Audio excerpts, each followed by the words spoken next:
sorry, Chad. I just had the most wonderful dream that Smite and Maxonomic had partnered up together to make a chair perfect for Smite fans, but I know that can only be a dream. Wait, what? We actually have that chair? The chair of my dreams is available? Well, then I gotta hop right on that. I'm gonna make sure that I've got one, and you all should be doing the same. Go ahead and grab yourselves one of these chairs. Head on over to Need for Seat and get yourself an exclusive award skin when you order one in-game so you can show everybody else that you're sitting a bit more pretty than they are. Wow! I know that dreams could come true. I gotta think that maybe nothing else this good is gonna get to happen to me today, here from this point, right? I mean, wait, I'm also on the desk with Mifflin. It is all coming up bench here at this point. Miff, tell me something good's happened to you today, too. I'm on the desk with you, bud, and you know that right. Maxonomic thing? It applies here as well. I got one, so that's pretty sick for me. Look, it's always a pleasure being here with you, bro. Yeah, it's absolutely great to have you up here with me. This is the final set of the SPL regular season, and you made it through your first season. Congrats to you and Dave both. Been great additions having you here with us. SSG and eUnited is going to be that final set, and I think what a final set it is to see. You know, obviously eUnited not going to be making it to that playoff stage. You can see that here in the standings. They finished 7th, and we're only taking the top 6 to playoffs, but obviously SSG go in as one of the heavy favorites. I think Ghost and them both, with the seasons that they have both had, you'd be a fool not to have one of those two as the favorites going into that. But this might give us a bit of an indication of what we can expect from SSG. Now, Myth, I know that they're not going to come in and give us 100%. Frankly, I'd be surprised if we got 60. But I think we might get to see how good that 50% is. How good of a test do you think eUnited are for them here? And what are you expecting from this eUnited team? Well, if eUnited were coming in at 100% as well, this might be a pretty decent test for SSG's 50, but if anything, we could be looking at 210s coming in today. It's going to be interesting to see how well SSG is willing to troll, especially considering they've been going with some unorthodox things in the last weeks. We saw On Her out of the jungle. We've seen all sorts of these crazy picks. And I want to emphasize the fact that if any team in the SPL is likely to troll in the last week, it is SSG. I mean, you can't get Rapper to give 100% in a GM ranked game, let alone a game where his seeding isn't really on the line. Yeah, I think that you're likely correct in that one. But could that chaos perhaps be the exact area that Scream here for eUnited need in which to thrive? I think there is a chance. He's already playing truly whatever it is that he feels like. Sometimes it seems as though when eUnited are in their draft phase, they look down the line towards Scream. What do you want to play, man? He opens up the Assassin tab, picks one, and says, this is what I shall try to frag with today. And perhaps here in this type of set, you might get to see Scream at his peak, so to speak, in one where chaos reigns. Yeah, gets to drag him down in the mud where Scream reigns supreme on his mud throne. You want to play the Fenrirs, you want to play the Najas, the Bastets, Scream's absolutely ready for it. And if we're going unorthodox, we don't even have to go to the Assassin tab. Scream's a fan of the Poseidon jungle as well. So we can see legitimately anything. All the cards are on the table here today. Now, if Scream thinks that unorthodox is his favor, well, then SSG were born in it. They were molded by it, right? They didn't see the meta until they were already successful. You guys get the Bane thing that I'm going for here, but this SSG team, at its core, is kind of, as Miff was alluding to, some troll guys, and obviously they will buckle down and win when it matters, but they'll have some fun doing even that, and I think Cheerio, a great example of sort of the breadth that affords this SSG team, right? He'll play a whole gamut of picks in that jungle, and good luck trying to deal with all of them. He'll play literally anything that he needs to, usually the Erlang Shen, the Kali, these picks that we associate with them now, the On Her, as we're seeing on screen, much to my chagrin. But I think that Cheerio is at his best when he's able to play this proactive style, when he's the one initiating for his team. It's kind of similar to what Sino's trying to do for Obey, except Cheerio's doing it with the meta picks, with the Ravens and the Erlang Shens instead of the Osiris every single time. And Nika. And with Dardes and Nika, and they're all popping off. All right, you know what? Yeah, but this isn't about Sino. We're talking about Cheerio, and I think this guy is exactly what the doctor ordered for SSG. Not only a leader in game, but also on the scoreboard. Yeah, I agree. I mean, one of the guys that is trying to keep this team focused when sometimes that focus gets a little bit away with them. Cheerio has a lot on his plate, and I feel as though more often than not, Mifflin, he rises to the occasion in that regard. Well, we don't have to be the only ones telling you about what Cheerio is dealing with. The man can tell you himself. Go ahead and play the Cheerio interview. Alright everybody, I am here with Cheerio, obviously jungler for SSG. Final game of the phase up against eUnited Cheerio. And I want to start off there. Obviously your placement is already locked in there, second seed, or second place rather, going into the playoffs and everything there in the future. What's the goal like in a game like this for you guys where there's not really any moving to be done as far as standings go? So what's the team kind of aiming to get done in the final set of the phase? Probably just like take it as practice experiment, something that we haven't tried before, like in an SPL game, maybe play it in scrims, but try an SPL game because this game's probably going to be like a bit more like try hard than scrim usually are. Sure. Or it will be like really troll. I don't really know. It's up to, I don't know. I think we'll see. Like either both teams gonna just like have fun with it, or we'll actually use it as practice. So we'll see. Right. Yeah, I'm intrigued. I'm intrigued for sure. So you're locked into second place. Obviously, again, this is your last game of the phase. How do you guys as a team kind of grade yourselves? You look back at the entire phase, hell, maybe even the entire year at this point. What's it like kind of looking back where you guys started to where you are now to round out the phase? I think we've definitely improved a lot at the things we're good at the whole year, but we haven't really fixed our issues, I'd say, Right. the whole year, which is obviously bad, but we still have 2 weeks till playoffs, and we have 2 more months or something for Worlds, so we have time to fix these issues. If we fix them, I don't see why we wouldn't win Worlds. Like I feel like if we just fix our weaknesses and we play our best, we should be able to win Worlds. Fair enough. Do you think the mentality of the team is starting to shift into the right place? I mean, obviously we're kind of moving away from the week in, week out SPL game type mode, and now it's kind of grind time for these tournament style setups. Do you think the team is in a good spot mentally to kind of get the nose down on the grindstone and get things going? Sure. Like it will take us it takes us a little bit, I guess. Like Sure. I guess I can see a little bit of improvement already in scrims as time goes on. So I think the closer we get to playoffs and Worlds, like the mental will be better. Right. Scrims will be more useful. But it's taking a while to get there, so I'm not trying to like rush it or anything. When we get there, we'll get there. Yeah. All right. Obviously, there's some time for you guys to build up. Kind of final thoughts here. Admittedly, you've had a fantastic entire phase. Second place is nothing to scoff at all. A couple of tough sets in a row for you guys.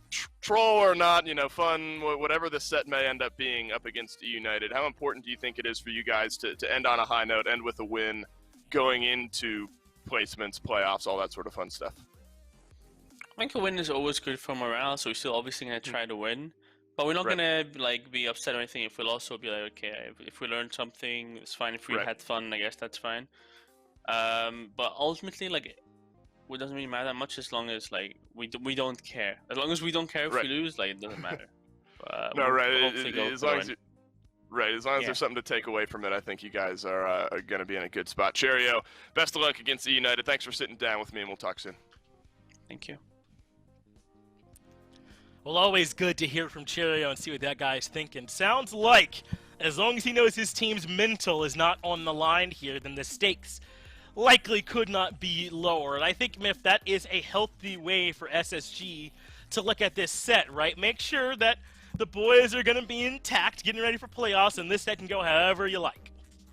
I mean, they legitimately have nothing on the line. They're coming in at second seed no matter what, so you might as well have a little bit of fun going in. Maybe even experiment with some picks. I mean, you might accident your way into something that could work at playoffs. And I think when you have players like Rapper, like Dardes, these guys who are a little bit more on the emotional side, I'd say, having them have an outlet at the end of the year to just go ahead and go buck wild might just be the best thing coming up for Worlds. It's a good point. Could be great value here to the squad as we move into the picks and bans for game number 1. eUnited will be in the first pick here. SSG will get the chance to reply.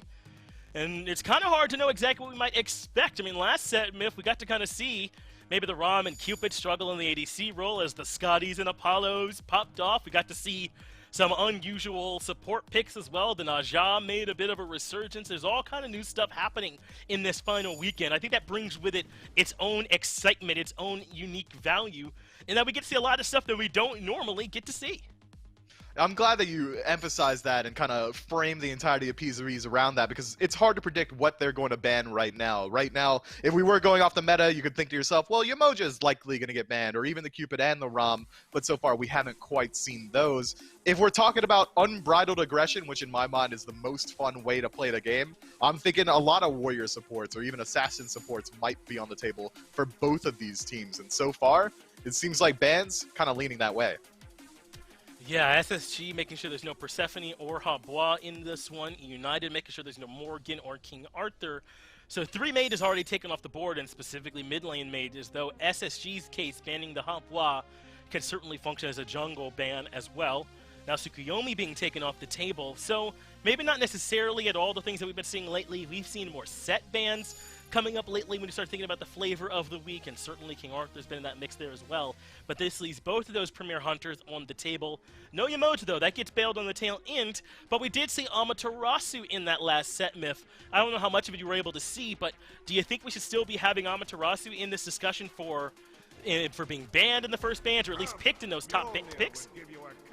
I think that Amaterasu definitely has a home in competitive, and that she's still one of the best initiators in the game. She's incredibly safe in lane with CC immunity and sustain. She just gets a little bit outshined. She's not as much of a lane bully as gods like King Arthur. She doesn't sustain nearly as well as gods like Sun Wukong. She's kind of this jack of all trades, where she used to be the master of all trades. I think recent buffs and just nerfs and adjustments to the SPL have really made her just shine a little bit less brightly. Other gods rising up and her falling a little bit in her own regard means you might not see her in the same slots that we used to. But take a look at this. eUnited taking Thor right away. This is an interesting first pick. Part of me wants to say, thank you, Scream. You're just picking a normal jungle right out the gate, and I love it. But maybe this is a solo Thor or something like that, and eUnited are pulling yet another bit of a switcheroo here on us. Myth, any thoughts about where you'd hope this Thor would go or where it might end up going? Look, I think Thor can work in either solo or jungle, so I don't really have a leaning one way or the other. I think that God can have a lot of success in either role. But what's being hovered right now, I do have some very strong feelings about. I think that Vulcan is potentially one of the worst mages in the game, especially up against any sort of cripple. So into this ROM, he's going to struggle a lot. That backfire, completely reliant on making sure that you don't come into contact with any CC. He's incredibly easy to dive in a meta where dive is so heavily focused as well, be it through the 3v3 or just about anywhere. Sometimes we're looking at full 5-man dive drafts, but eUnited picking up the on her, that could go jungle. Maybe strip it away from Cherio. Yeah, try to make sure that he can't grab that dominant force in the jungle. TM, JK, air quotes, whichever you need on that one to sell that on her in the jungle that I was trying to send just now. I mean, we're not so sure where this is going to go. I believe that we heard from the player. Production might be able to confirm on me on this one. They're looking at some kind of role swap here for this one. I don't remember exactly what that was, but it's something that you should keep in mind, I think, at least here for this set, that they're going to be trying something a little bit different. So wherever you might normally think that these picks are going to go, things might end up looking a little bit different, as apparently there's something about the end of the year that makes Naja pop up. This is something Cheerio does like to play, so if this ends up going to Cheerio, I wouldn't class it as that much of a surprise. Yeah, not wildly surprising. It's got a pretty decent just 1-2 punch combo with this Discordia inside of mid, the Unruly Magic, very easy to line up, or even the Golden Apple off the tail of the Windfire Wheels. And even if they escape that situation, you can snipe them down with ROM. So far, SSG, with, a couple less orthodox picks, but certainly not very troll, have got themselves a pretty strong core to their fight, whereas eUnited, their draft already is looking pretty strange. They're avoidable damage to the Vulcan or this on her. If it is going to the long lane, a little bit more standard, I'd say, but I don't know why. I really do feel like it's going into the jungle, and then this Thor as well, likely going to the solo. I think eUnited has a draft that's very contingent on performing well, very execution-centric. Look at these bans. Ares and Sylvanas banned here in 2020. As eUnited correctly make sure they don't have to deal with some of the most deadly supports out there. Some people might be out there banning things like Sobek, but why would you bother when you could instead take Sylvanas out of the equation? And hey, maybe they know what Raffer's looking to bring into this one, right? That maybe an Ares was lined up here for him that could potentially punish, in particular, this Vulcan who's lacking that CC immunity in the kit. I don't know, maybe they're onto something here, trying to protect this guy wherever he ends up on the map. Yeah, not even just the ultimate, even just the chains, removing backfire for the better part of 10 seconds if he's able to connect with it there. So, ingenious ban from eUnited already. And that's Sylvanas. Do you like playing against Healing Finch? I don't. It feels like I'm not getting rewarded for every bit of poke I put out. I think eUnited are on top of the meta right now. And then Ao Kwang getting picked up by SSG, a late game hyper carry to pop off, and a lack of CC immunity from this Vulcan is going to force out the beads every single time with the execute.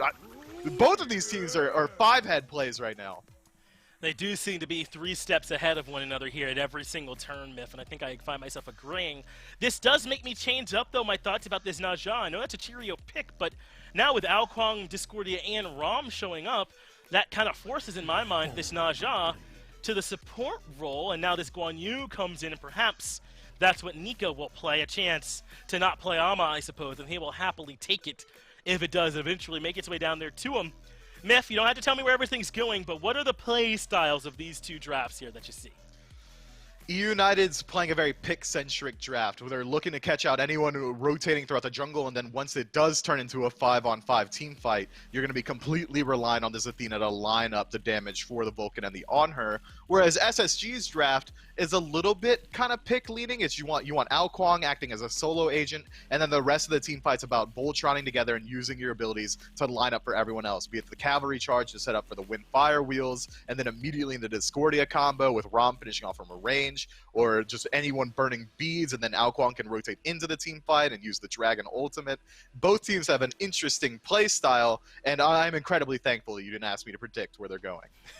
No, I certainly wouldn't put you in that kind of situation. All I know, though, is that we're likely going to see a lot of action if that first set was any indication, Mifflin. They're going to be throwing hands. Now it's time my turn to throw it down to 2 of my favorite guys. Dolson and Gore going to be bringing us the cast. It is the 84th and final set of SMITE that'll get played in the regular season of Phase 2 of the SPL. Dolson, Gormizer, Doug working this one for you. Everyone in chat, I want you to take a quick look at the SSG lineup before you vote on who you think is going to win this set. Cheerio out of the solo lane. Vote in the jungle on the Ao Kwang. Raffer out of the mid lane. Darda's in support. Nika over in Hunter. And Gore, there's not necessarily role swaps for eUnited, but there's, I guess, God placement swaps on their team. Gino on Thor support. Snoopy on Vulcan out of the long lane. Okay. I don't know, man. We're about to devolve. Well, here's... No. I'm all okay. So, it's story time, chat. We're rolling it way back to Season 2. Now, some of you, I don't know, when you started watching, I think we did a poll recently. There's a lot of people who maybe watched, Season 5, Season 6, some that have joined just for Season 7. Dave, you're one of those. Way back when, Season 2. Snoopy did do this legitimately. If you go back and watch, you'll also see Allied playing Vulcan ADC, and it was actually a very interesting conversation, because what the casters would talk about a lot of the time was, what do you level first? At the time, let's see, you go back long enough, Vulcan had his Thumper, so there's conversations around that, but it was a conversation of, do you go for the backfire, do you go for the turret, or do they look for the meatball? There was no one who went for meatball. It was always a conversation of backfire versus turret. The turret gives you consistent poke, but it really doesn't give you maybe the same control that the backfire does, and we'll see that damage come through. Oh, Gino, it's chaos already! The horrific emblem dropped down, and it's Darda's support who will lock in first blood for SSG. Ne Zha just sort of walks on in. Cheerio getting somewhat low here. Baskin level 2 won't have the damage just yet, so Cheerio will survive. Snoopy will as well. He has to burn beads, but it's the SSG roll swap duo lane that gets first blood. Well, think about it this way. You're so used to going up against Vote and Raffer. I don't know how to play against Dardas and Nika in the duo lane. What are you going to do over there? What kind of relics are they going to do? What gods are they going to play? There's some merit to it, but Raffer right now is in danger. Right, Hurrywin, he'll get the damage there. Raffer unable to stay alive out of the mid lane. Wow. Gore, I hovered over my VLC, so the percentages are off my screen. You'll have to fill me in on who's... Okay, there it is. 81% for SSG, 19 for United. All right, look. This team is good enough that roll swaps won't sway chat here in this case. In the meantime, though, the 19% may be feeling a little bit more comfortable after Hurrywin finds some damage and a kill in the mid.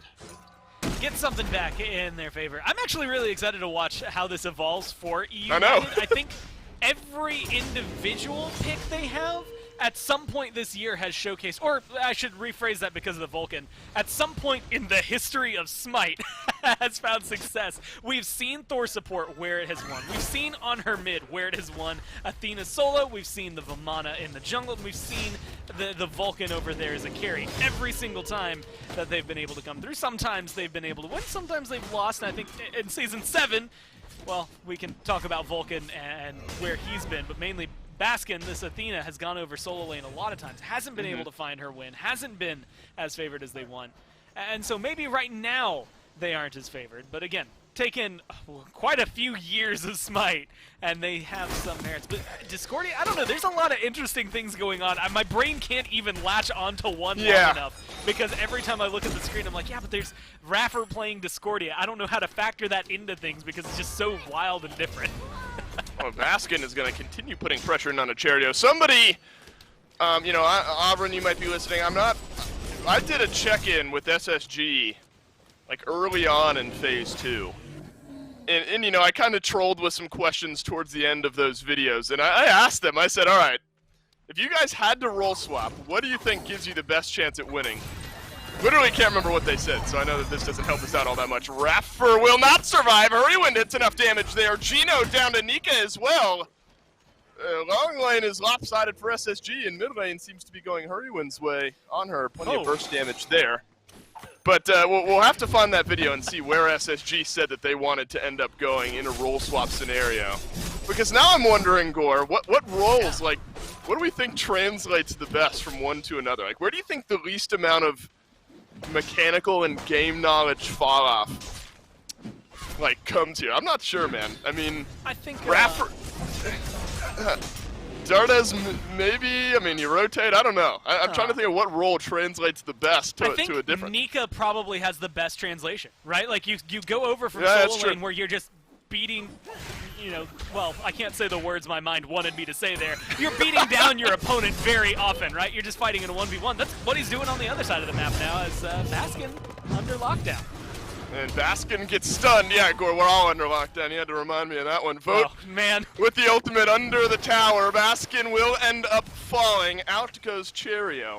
Cheerio will survive. Gino now on a rotation. This is Thor support, making his way over to the blue buff of SSG. In he goes alone. Hurrywind pours out some damage there up to the skies. Goes Gino. Where does he land? Over on the right-hand side, behind the Tier 1 tower. An awkward dance happening for sure. SSG dropped their blue buff, but we'll have to wait a minute to go pick it up.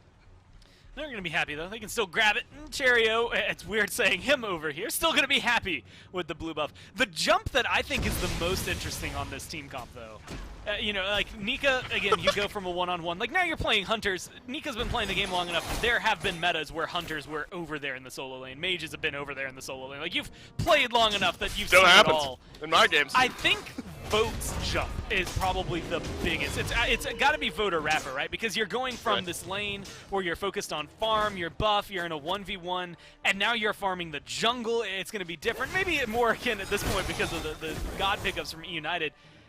Similar to some of your ranked games, just more serious because you know they're a coordinated team on the other side and the communication's going to be gold.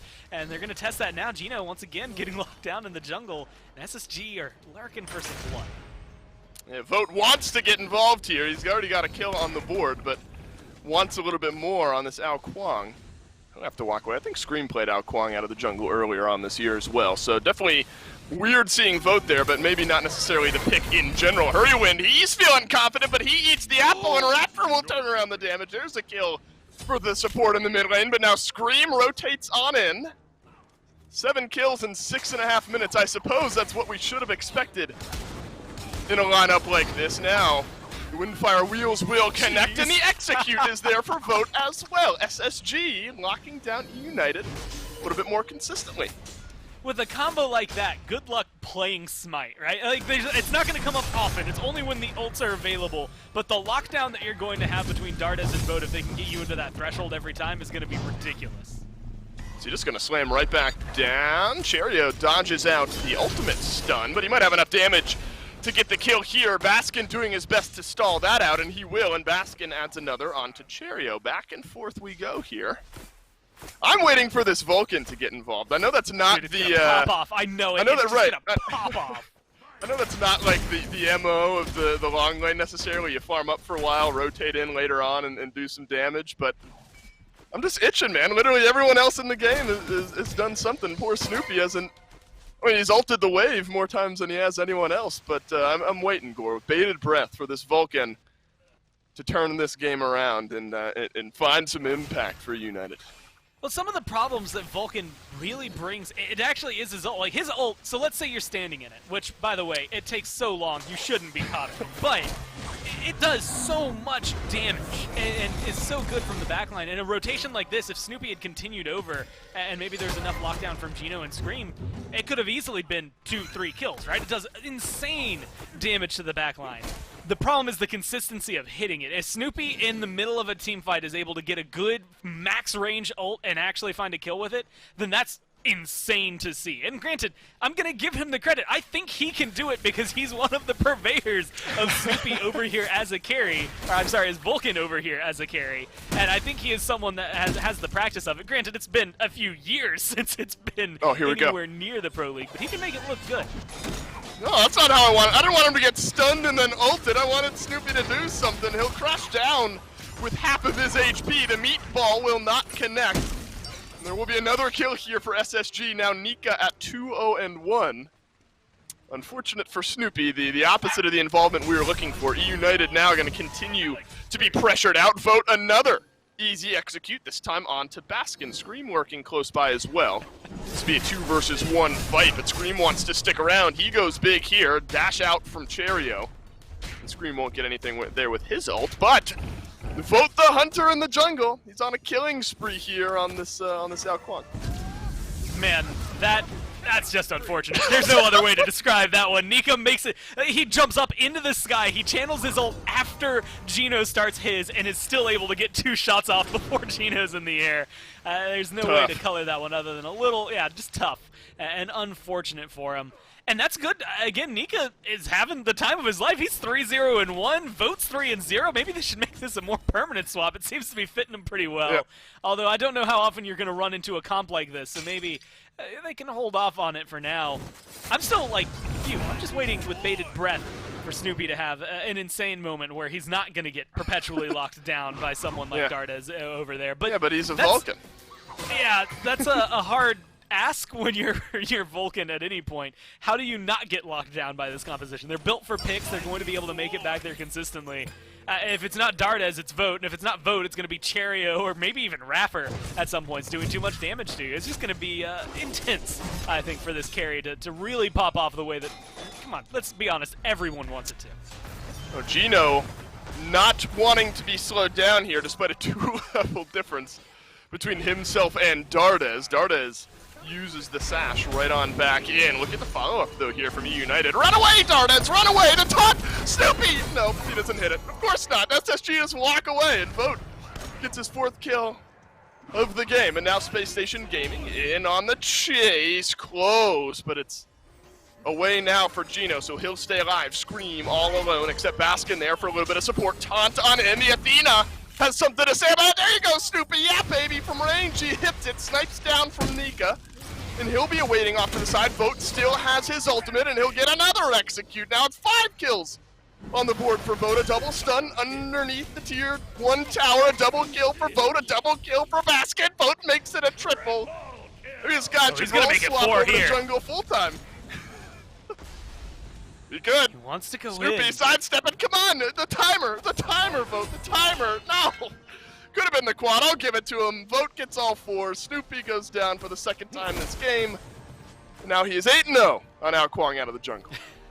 It seems good, I think, from what I'm seeing. This is one of those weird moments. So right now, for anyone wondering, Cherio is the sole holder of the only pentakill in Season 7. There's a realm where this set, if it goes at this, what if we see another and it's in something like that? Like it's in a completely different context and a different aspect. We'll have to see if maybe someone can pull it out. And honestly, at 8-0, I know where my money's going. Well, you know Vote would let him hear it, right? I mean, look, I'm in the jungle. I can get a pentakill just as easy as you can. Jungle. Oh, yeah. Look at how free this game is for Vote out of the jungle, right? I mean, you know he'd be ribbing Cherio over it for sure. Cherio has played a small role here in this game, 0, 1, and 2. Like the way Baskin's building, jumping in on the fun as well. Stone of Binding into Spear of Desolation, has the power boots with a little lifesteal on as well. So now, Gore, we get to see how much damage a damage-building Athena can do, I suppose. Unfortunately, that means she's a little less tanky. Ah, but Baskin survives. He'll soak up some XP from the purple buff camp as well. Unfortunately, no more killing or assisting for Vote in the meantime, as Baskin makes a miracle escape. And you know what? That's one of the reasons I think Athena. I just love Athena. Hands down, she's the 4th god. Actually, I have to be honest. I haven't got her diamond yet. She's locked at 999 for me. I just need to play one more game, but it's just haunting me, and I don't want to do it. But literally, she's just Athena, so good when you get to see her. A really good dash for the engage. I love her taunt. I love what her ult can do in terms of either engage or disengage and traversing the map. But I actually really like the fact that she's been solo over here so much more often because it does things like that. That taunt is just good setup to burn down Cherio. Gore, it's a 1K gold lead. 13-8 in the kill department. I have no idea who's going to win this game. It's baffling to me what pace we're going on. Hurrywind with the Desert Fury will pick up another kill onto Dardes this time, though. Now the Naja shut down a little bit. Rapper maybe has something to say about it. Oh, sidesteps all the damage, but Scream is there over the wall. And down goes the Discordia. The consistent team play of eUnited starting to shine. 8-0 on the line. Vote on the run. Looks like eUnited are going to let the deathless streak continue here for Vote, at least for a little bit longer. Basket and Hurrywind on the chase. Nika's gotten a kill somewhere else on the map. I have no idea what's going on here. Oh, is he going to get a kill onto Hurrywind? No, he blinks in, but has to dash away. There's Snoopy. He's still sunning, out away from Snoopy. Oh, he's going to live. He's eating those still. eUnited unable to pick up the kill, and Vote lives on. Good on him. That was just well used. I mean, yeah, he had to use his beads and his blink for it, but who cares? He stayed alive. You keep the deathless streak His face going. wouldn't show it. And you did distract eUnited. Yeah, not very emotive over there. Look at him, the blankest of all faces. He is 8-0, by the way. That is the face of a man that does not care about his slash line, is focused only for the win. I guess, SSG. About the only thing working for him, though, as of late. Nika is 4-1. But the rest of eUnited able to have a pretty decent team fight just a moment ago. Gino, unfortunately, on the Thor this game out of the support role, hasn't quite found what he's been looking for. 0-5, does have 6 assists online, but still finds himself 2 levels behind Dardes on the Naja support. But Raffer's suffering a similar fate there, Gore out of the mid lane. The Discordia has been pretty consistently jumped on by eUnited as well, so both teams maybe a bit of a weaker link in this odd setup we have going on. I mean, this one, like you said, it's still, well, now 2,000 gold separating these two teams. It's not enough that really indicates anyone being able to pull out ahead. I think Gino still has plenty of room for growth throughout all of this. I mean, like you said, 3 levels, 2.5 levels, let's call it, down. He's 0-5. He's definitely been unsupported throughout all of this. I think eUnited haven't really been able to rally around the Thor as much.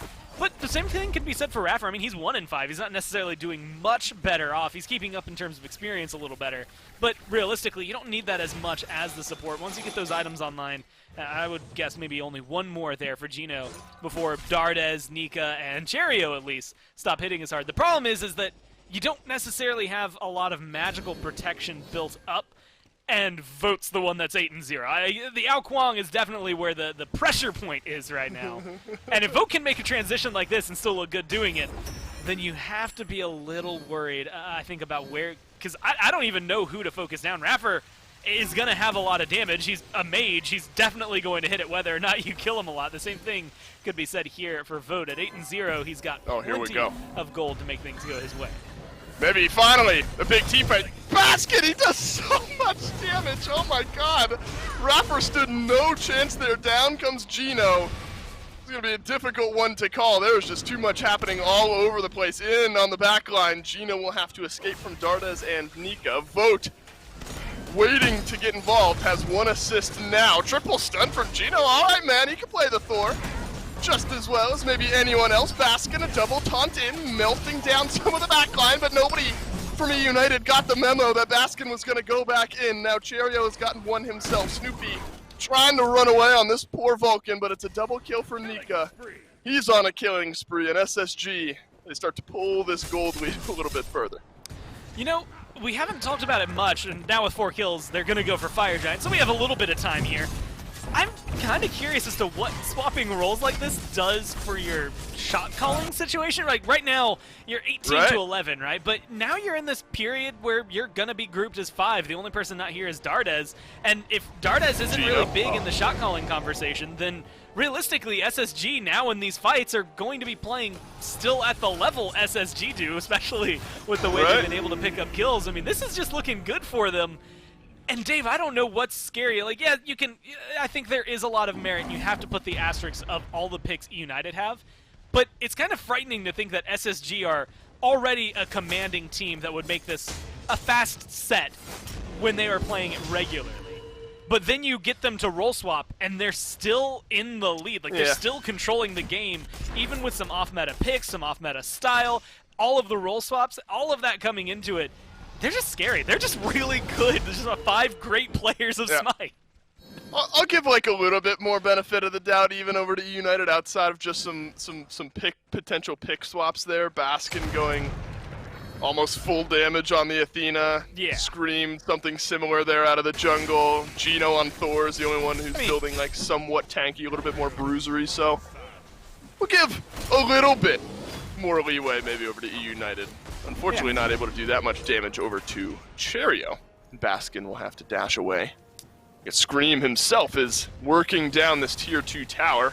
See what Vote can do to Scream. Scream 2, 3, and 7, 1 level behind. Vote 804. He wants the kill here, though. Will blink himself on in. Cue the carnival music as Scream will now blink away.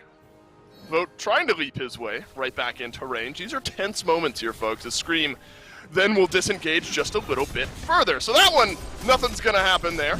Spacestation Gaming will continue to work down the tier 2 tower. Is he still chasing him? No, he's just trying to go farm. Unfortunately, Scream had already taken the camps he was looking for. So Scream is out, free and clear. But SSG have picked up a nice tier 2 tower in Midgore in the meantime. Yeah, and honestly, this is about right. You had said, like, benefit of the doubt. Scream, by the way, literally tweeted earlier, I'm just here so I don't get fined. A good old Marshawn Lynch gift. Yeah. And again, it's the last game of the season. Look, you've been playing since July. That's right. By the That's way. right. Like, I want to keep pounding that one in. 14 weeks. You think 14? That's not that big of a number. Weeks? Yeah, those are long, but maybe it's not the end of the world. When I say that it's November 1st and we've been playing since July, it's a 4-month, maybe mental break here for them to just kind of relax and have some fun on the last set. Well, there's some lockdown onto Scream, but Scream will shrug it off, and he's going to maybe get away again. Instead, Nika from range. He'll get it done on the ROM this time, 7, 1, and 5. Yeah, I wonder who's, like, more worried about, you know, catching some lip from their teammates here. I mean, Nika 7 and 1. I mean, but Vote as well as 8 and 0. I mean, I guess it's Cheerio. But then Vote is the one whose role is also being played well by Nika. I'm not sure. I want to know what the team implications are of a game like this, where everyone's doing well on each other's role, I guess. Only Rapper is the one maybe can't say anything over from what we've normally seen. There's some big lockdown in the back, and now Divine is Vote at 9 and 0. Dardez got a kill in this one as well. eUnited being pushed back in behind their Titan. Everyone from SSG getting in the kill feed here. Gore, this is looking like game 21 minutes in. The only repeat kill will be Vote on the Dia side. He finishes this one at 10 and 0. And SSG and some roll swaps. They'll take game 1. I think just harking back to what you were saying before that fight breaks out, realistically, the only thing that stayed the same throughout all of the swaps that happened is that, you know, Raffer kept the support slash line and Dardez kept the mid slash line, right? They just kind of moved roles and where they were playing, but overall the kills and the deaths all pile up the same. Otherwise, I mean, the Ao Kwang looks monstrous, Rom looks monstrous, they're having some fun, and it looks fun doing it as well. I think they're just making sure they put on an entertaining show here. And maybe this is SSG working on some secret roll swap strategy. This is the Worlds Worlds Finals last game. They rolled this out, right? All of this. Exactly. Hey, it looks near perfect after game number 1. Vote, hey, he was perfect, 10-0 on the Ao Kuang in game 1. We'll take a break, collect ourselves, and we'll be right back before game 2.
Well, Halloween may have been yesterday, but SSG was still dressing up in each other's costumes in this one. Role swaps all the way around for the boys, and they all, for the most part, looked good in those different roles. Myth, in particular, I think you got to talk about Nika and Vote in this one. Vote in the jungle, not looking too half bad. Nika and ADC looking pretty good as well, and with some unconventional picks, too. And now United, I mean, I can't say on the ropes, right? There's no ring, there's no ropes, no stakes, but certainly with their backs against the walls here in this final set. I love the fact that I get to talk about SSG and not talk about Cheerio just because they've got a new jungle lined up. Vote NBK, natural born killer, by the way, on the Ao Kuang, looking so strong. He plays the role as if he's pretty adept at it. He goes in, he's playing the solo agent style. He's one of the last people into the team fights, though, and one of the last ones out as well. I mean, he played it incredibly well. I'm excited to see whether or not this Ao Kuang is something that he's going to try and reprise in Game 2, or even if we're going to get the pleasure of seeing Vote play it again. But I think that as far as jungles go, my man looked pretty good.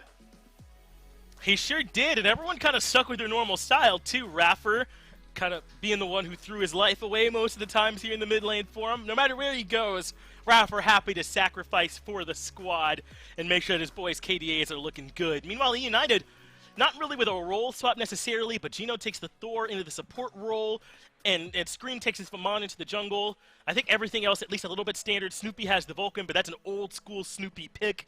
And they can't really seem to get this one working in this game, Myth. Is this one where you think you'd want to see some big adjustments in the comp from them, or is this more execution on the field? Execution on the field comes into play, especially for eUnited's duo lane. We saw a small mess up in the early, as we see the Rom gets an early kill for him off the Crip onto the Thor Hammer. But I think that if eUnited want to adjust the draft, they're obviously going to come in with a better draft. Vulcan ADC, I don't need to tell anyone, is not exactly meta right now. So if they had locked in a Cupid or an On Her or something more standard, they'd have looked a lot better. But I think eUnited, if anything, they need to adjust that team fight phase. Even though they do have an unorthodox draft, they weren't really working around this Athena. And when you have an Athena in your draft, it controls your draft. It controls how you have to address every single team fight. That's how powerful Confound is when utilized at its best. And I didn't see that from eUnited. Yeah, you want the Athena to be your point guard, your quarterback, so to speak, in those games, as they, with that taunt, kind of dictate who the target will be, where the team will focus their attention. Again, maybe a little bit of critique better for another day, but I like still discussing these drafts with you, Miffle, which I think they could do a bit better. As we're ready for game number 2, got the picks and bans already on the screen, and SSG will be in the first pick spot this time around. I'm wondering if they're going to keep the role swaps going. They did let us know that there'd be some switch-ups. I didn't know everyone would be in a whole different role, and if they're going to do it all set log or anything like that, but they gave us a little bit of the heads up here for it, so we'll see if they keep that one going. eUnited, though, in the second pick spot, if they want to come back into this, and if they want Screen to still have some different picks, if they do still want to maybe give Snoopy something else in that ADC role, then I think maybe that's right for some adjustments. But take a look. eUnited put a little bit of respect over there into Vote's name, banning away his Ao Kuang. Yeah, but how sure are they that Vote's going to go back into the jungle? They're right to do it, by the way. They got diffed hard by Vote in Game 1. It wasn't pretty. My man ran a clinic on the entirety of United off an off-meta pick, and that's why we're seeing United put that respect on it. But you know what? Let's go ahead and talk about the respect game that SSG has here. If you're playing jungle, that's the most respect you can garner in the SMITE community because it's the hardest, most impactful role with the most handsome players that eat at the chillest restaurants with the hottest girls. And I think that Vote having the cojones to just drop into that role and then pop off, the best he can do now is take a break from it. You don't have to run back to the jungle. You let someone else step up to bat and see whether or not they can embarrass themselves. So I'm excited to see where SSG decides to allot their players. Yeah, I think that makes a ton of sense, right? Jump into the jungle role once, kill it, leave, go down Pop the goat off. 1-0, and never let it be questioned again. I think that could certainly have some merit. There's a lot of respect coming here from United. They also banned away the Naja from Dardes that he played last game. So even in a set where we're honestly seeing some different picks, obviously both teams having a little bit of fun here at the end of the season, still eUnited looking to kind of rain on that parade a little bit. Like, hey, you don't get to keep waxing us with Naja and Ao Kuang. You better have something else if you're going to come back at us here again. And there's the Sylvanas they banned in Game 1. Like, all right, if y'all aren't going to pick it, we'll take it then. First overall on their side. Dude, healing sucks. It sucks to play against. I hate playing against heals, and eUnited probably know that about SSG as well. And if you look at SSG's bans, it feels like they kind of forgot who they were playing against between the games of this set. Maybe they thought they were up against Sino with that Arachne ban, but eUnited bring an interesting duo lane, and I'm going to hope that is Sylvanas going into the support role. They lack a lot of pressure in pushing waves, but they make up for it with the Sylvanas. But SSG, maybe they're trying to bring this one home. I don't like this, right? You can't come into this set and go, oh, we're having fun, and then when Dardes' Afro gets let through, you take that? That's not cool, right?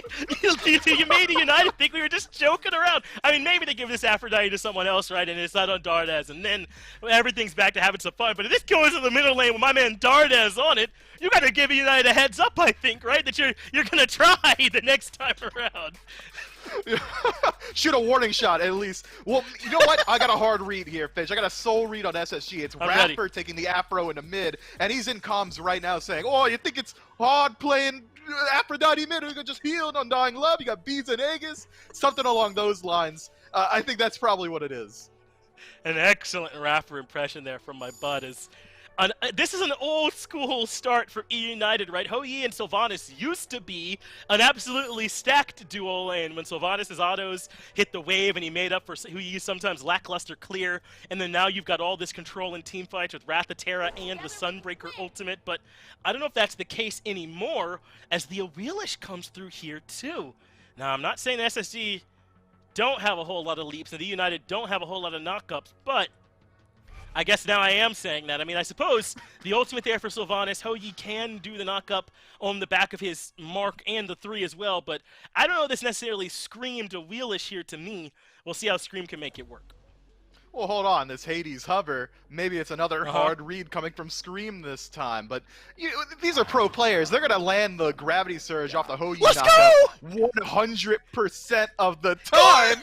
Apwash, 0% pick rate, no more. Gore Miser, absolutely going to be pogging off on the cast. And it's good into the Sylvanas. Straight up, it's a strong counter pick. That's going to be a stun every single time. Good luck healing your squad. Wait, you're actually right. Alpash is kind of a sick pick here, isn't it?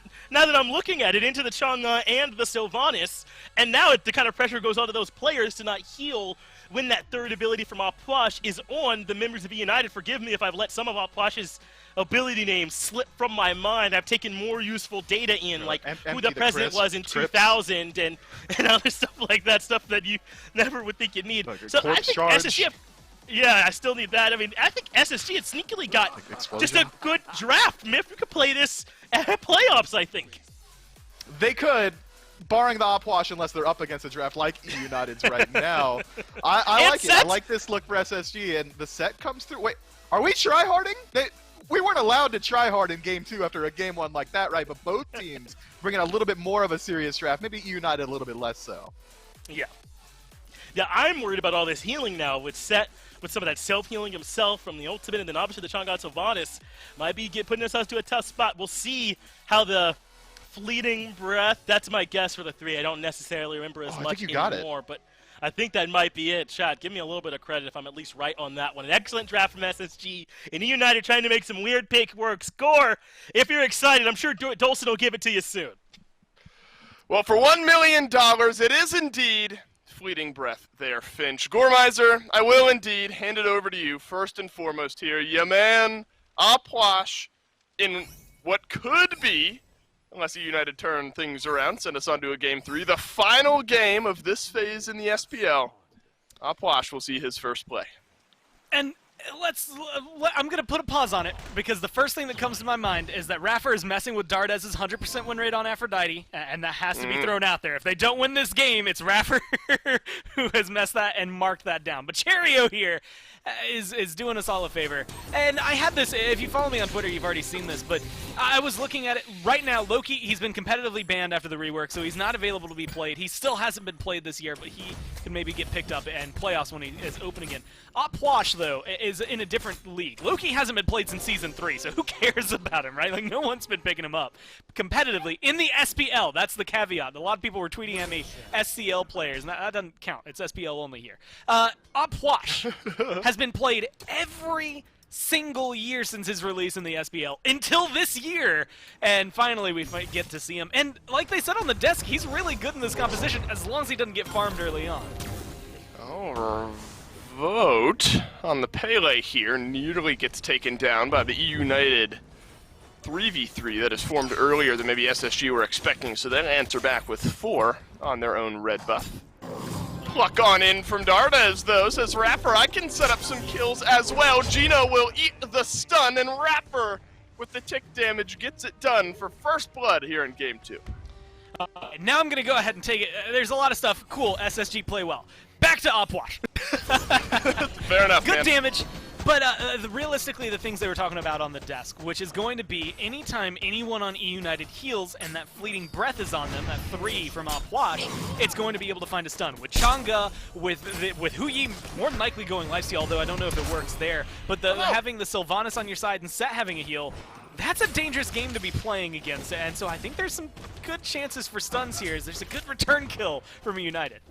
Gino pulls in Snoopy there. Now Scream makes his way on over to the duo lane. Dardez rooted on down. He'll dash away, but Snoopy wants a little bit more. He hits the stun. Scream hits the damage. Now a 2-kill swing over on the long lane for eUnited. Gino, go ahead. Going on to the jungler is not good. Like, Gino playing setup king, but having Scream, get ahead there, having Snoopy get ahead there, Gino's the only one that died. Like, that's a very, very worthwhile trade, because Afro, she can do well, but when she gets items, she heals more. That's just going to be how it works out overall, and maybe can get protections if she gets something like a Lotus Crown to maybe facilitate her target a little better.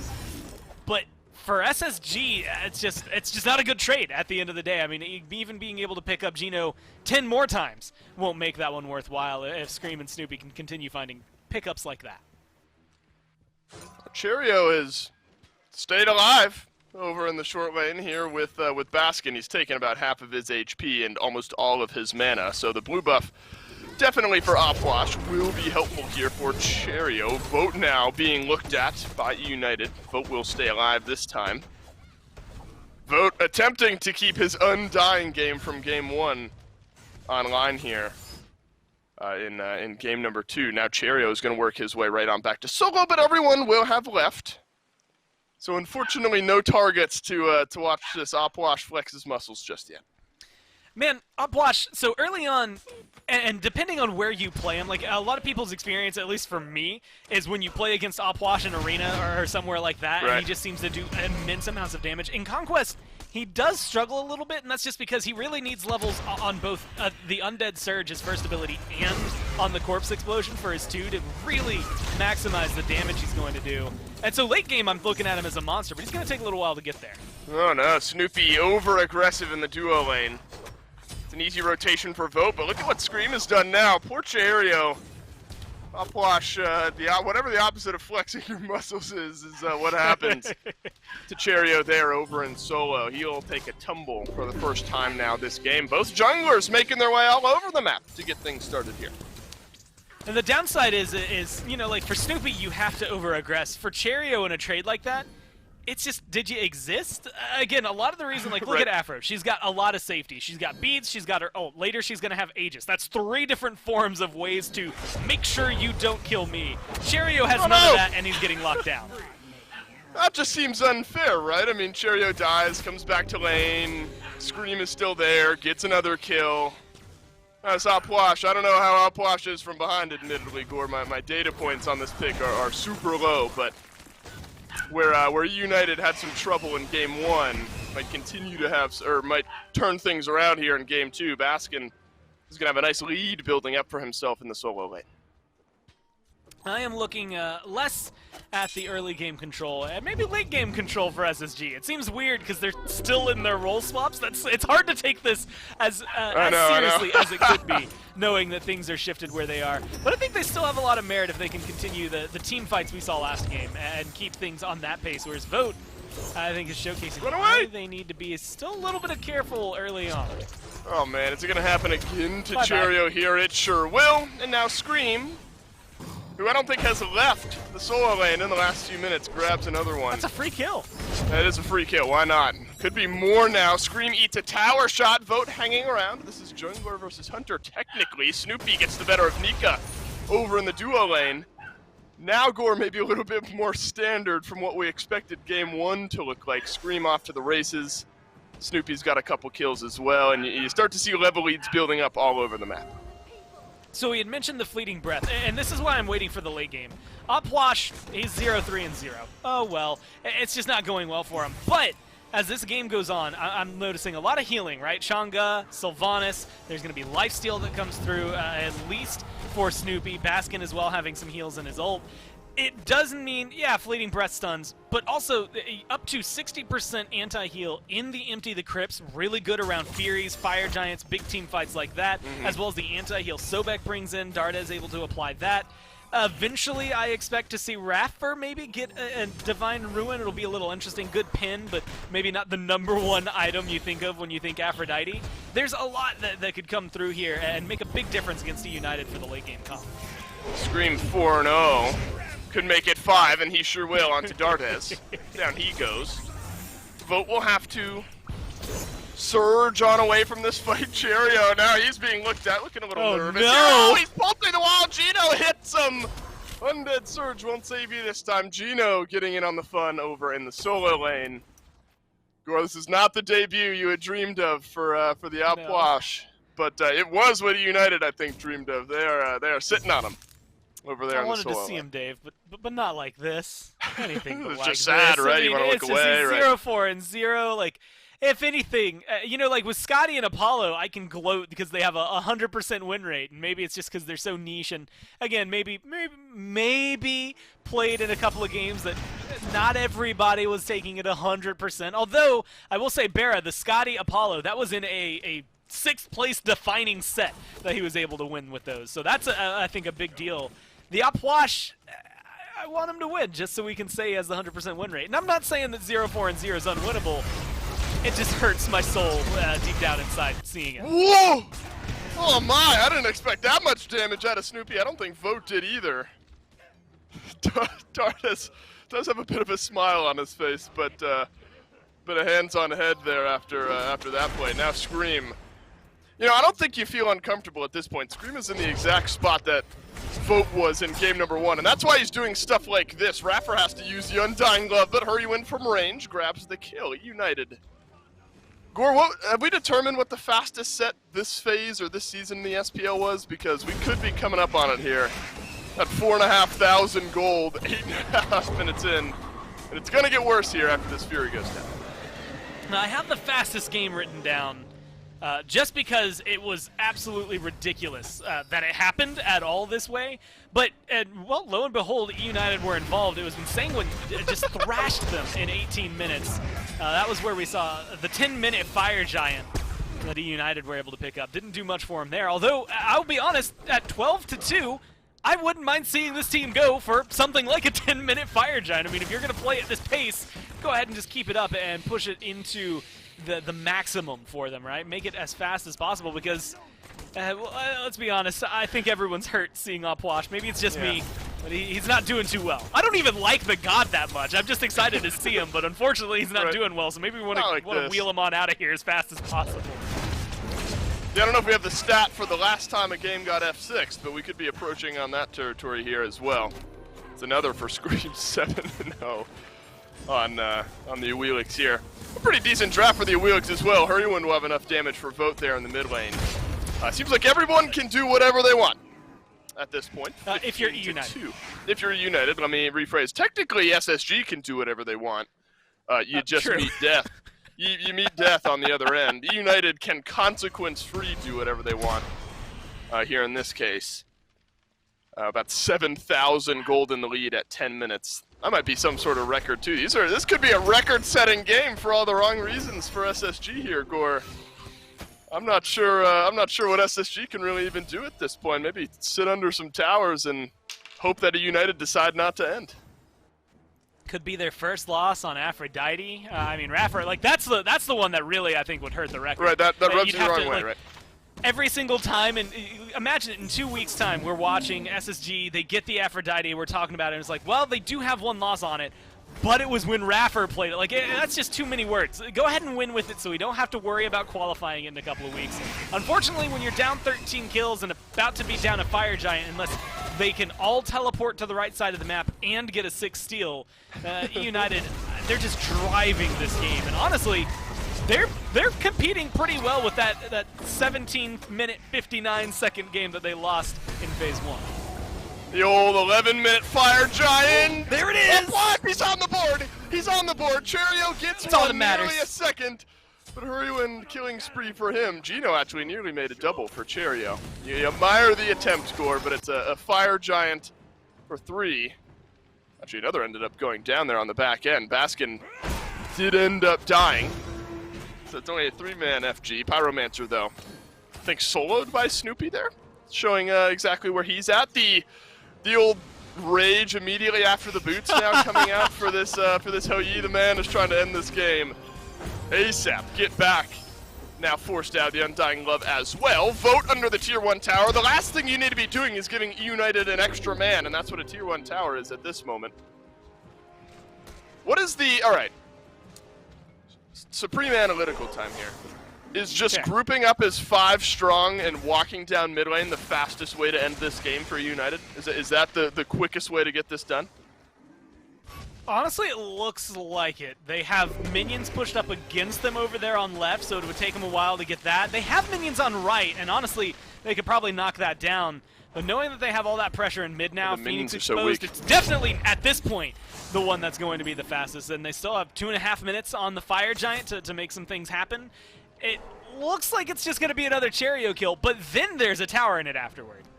Yeah, but don't worry. Opwash is super mobile, can heal himself up. He'll stay alive through all really of good this, at 1v4s. No problem. Right, fantastic at turning around moments like that. At this point, I'm only invested in seeing if eUnited can break the speed record that was brought to them earlier on here. They've got about 5 minutes to do it, and it could come down to the wire. At this point, they're kind of at the whim of the minion waves, or so I thought. Gino's just going to sustain up under this Tier 2 tower. Look at this, a little bit of a counter push from SSG, looking at the Tier 2 over in solo. That's going to force Scream to go on back.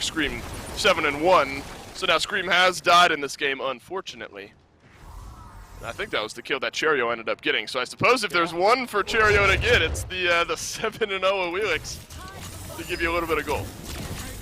And this is actually, so this is an important mark.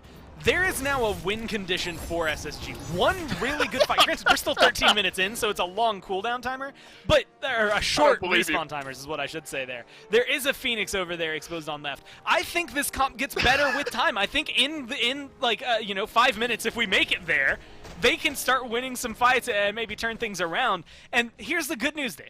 There's an XP level cap. There's a certain point where eUnited can stop being ahead of you, at least in terms of levels, because they will get capped off at 20. And so, like, there's all these little avenues that are in there. There's still 4 towers standing, so killing that Titan would be not necessarily impossible, but really, really difficult for no reason. I think SSG need a lot to change the game state. There's a good ult from Raffer. That can at least change a little bit, sure for a second.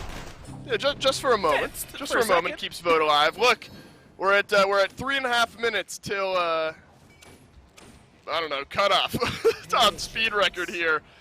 SPL edition. This could be it. This could be the push where eUnited win a 15-minute game against SSG. Instead, it'll be a stun onto Gino and then a couple leaps into the back line, but Scream will get it done all on his own. Now you got a 5v3 advantage, but no minions here just yet. They are working their way between the Tier 1 and Tier 2 tower here in this lane for the time being.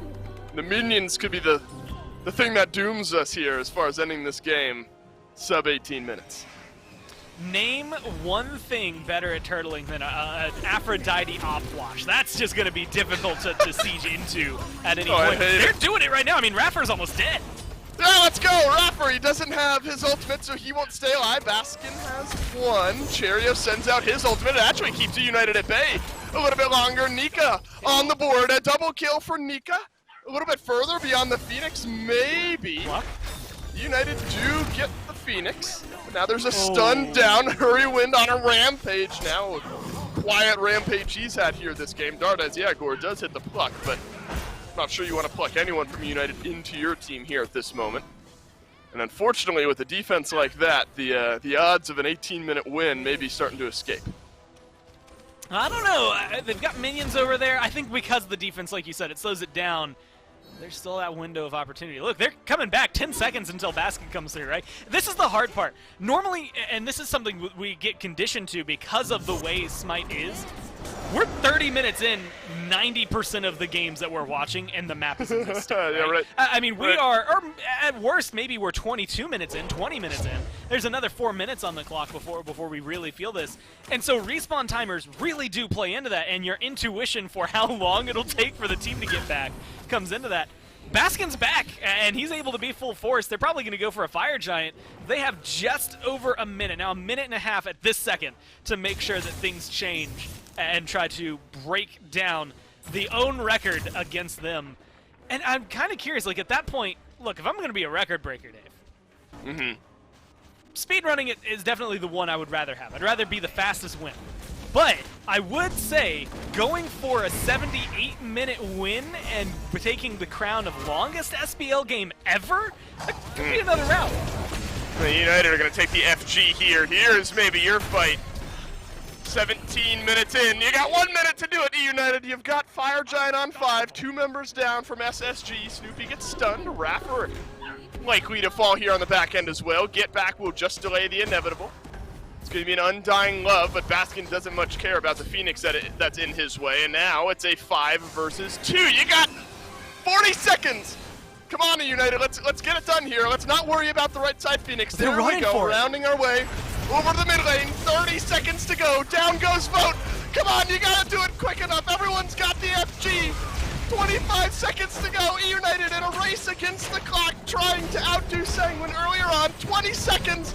A couple of seconds to go. eUnited get it done. Fastest game this phase of the SPL.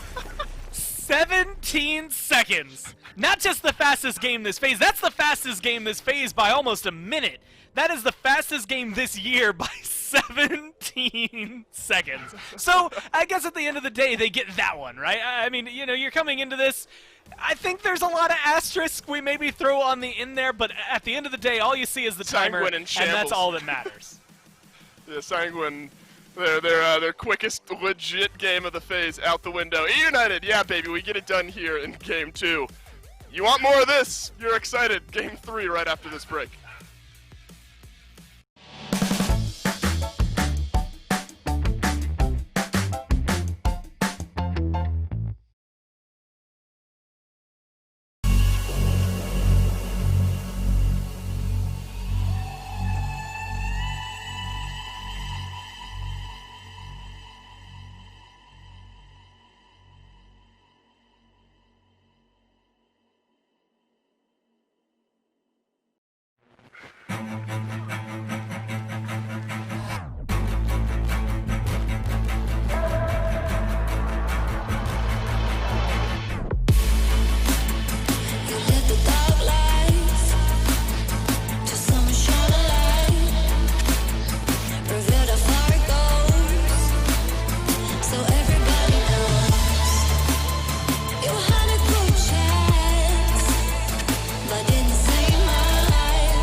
Well, we finally got to see Al Plush, and I think we finally got to see why we don't see him. Unfortunately, did not have a great game, though I appreciate SSG for letting us have the guy anyway. They kept up with the role swaps here in this one, Mifflin. We still had Cheerio over in solo, said Vote over in the jungle, Nika in the ADC, but they did not have the same success this time around. And actually, I think eUnited and Scream made a great case for their picks, right? I was worried about this Wheelish finding value. She looked great here in this one. All the picks ended up working, really, except for the ones on SSG's side.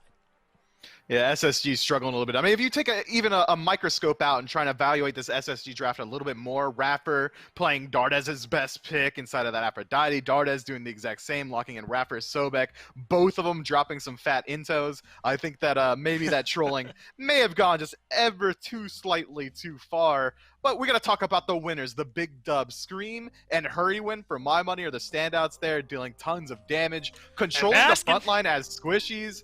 Yeah, Basket does damage too, but that's Set. So, you know, that we used to say Vulcan is the fake damage. I think Set might be the new fake damage god. He might be. Basket put that fake damage to work, though. Cheerio absolutely struggled in this one. But, Myth, as you said, most games start and end with the jungle, and here is a Wheelish feasting on this solo lane Upwash. Man, Scream's got to leave him alone, right? You can't.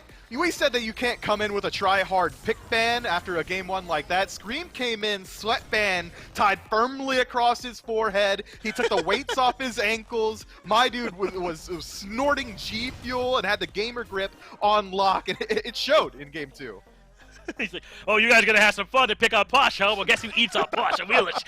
Who's having fun now? Me, Scream.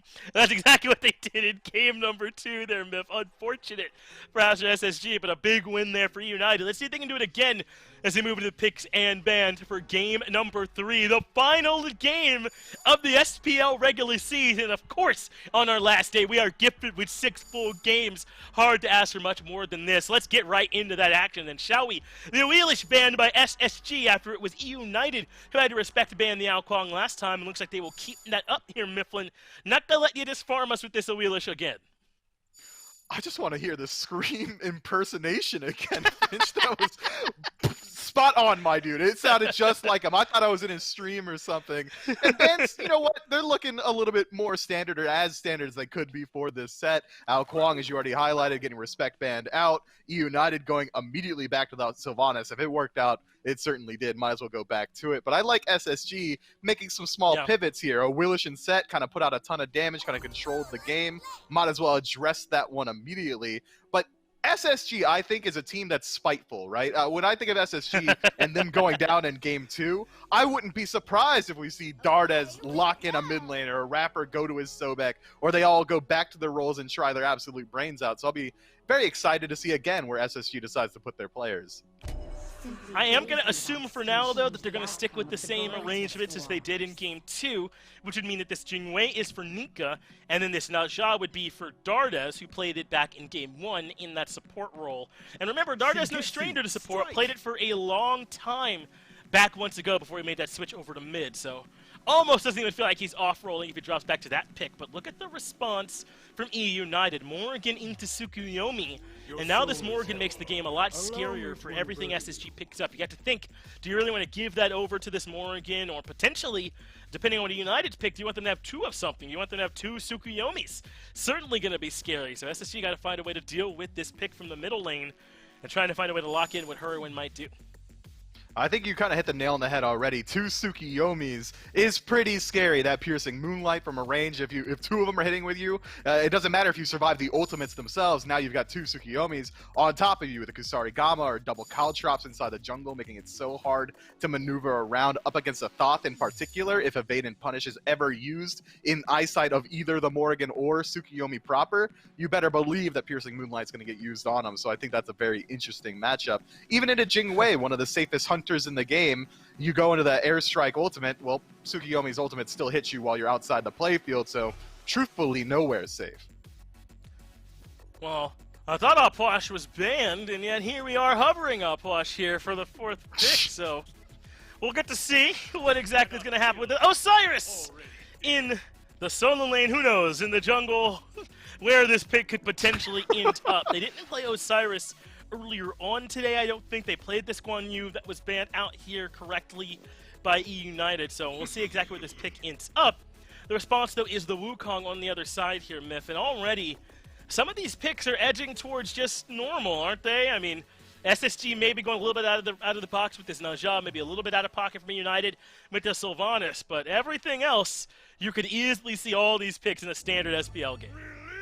Yeah, I think I'd be willing to point my finger at eUnited and scream sweaty at the top of my lungs with this draft in particular. I mean, absolutely, they're bringing some of their best picks until this Poseidon got locked in. Finally, we're seeing a little bit of fun. Now we get to think to ourselves, well, where's the Morrigan going to go? Is it actually going to be Tsukuyomi jungle, or is it going to be Scream back on his own flavor of the month on this Poseidon jungle? I think it really does kind of throw a wrench in the works for SSG if they're trying to predict where these picks are going for eUnited, and it kind of controls their draft a little bit more. Now there's 2 targets that the Morgan can turn into and get big value out of the ultimates. The Kraken incredibly strong, but eUnited's front line is a little bit one note. Sylvanas walking down at you as a tree is going to be pretty predictable, and Sun Wukong's only got the slow and the stun. I think SSG, if they play a long range game and play that artillery strike roll through Thoth, might just have an easy one with it. They certainly could. I'm excited to see where they end up with all these picks. Is it Raffer on the Thoth in the middle lane? Can the Sylvanas run it back? Final game of our whole season. Let's get it started.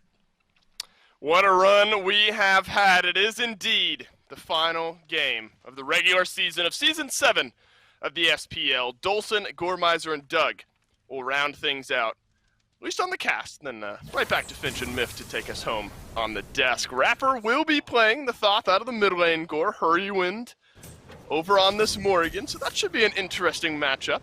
See if Hurrywind can maybe find some openings and maybe some big burst damage onto Rapper if he's not expecting it.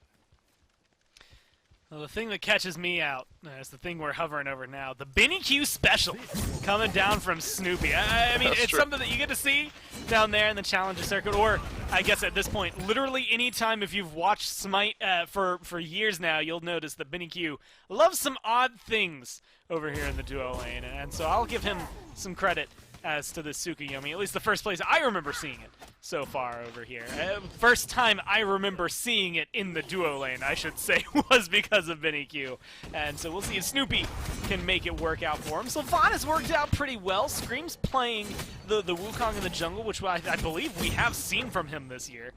And then Baskin is maybe the only other one that's kind of in an off rotation over there on the Poseidon in the solo lane. Maybe going to struggle a little bit going up against a Bracken. That's going to be a lot of damage, but realistically, you should have the clear. I don't know, it feels kind of good for eUnited. Even the things that are a little off for them still should work.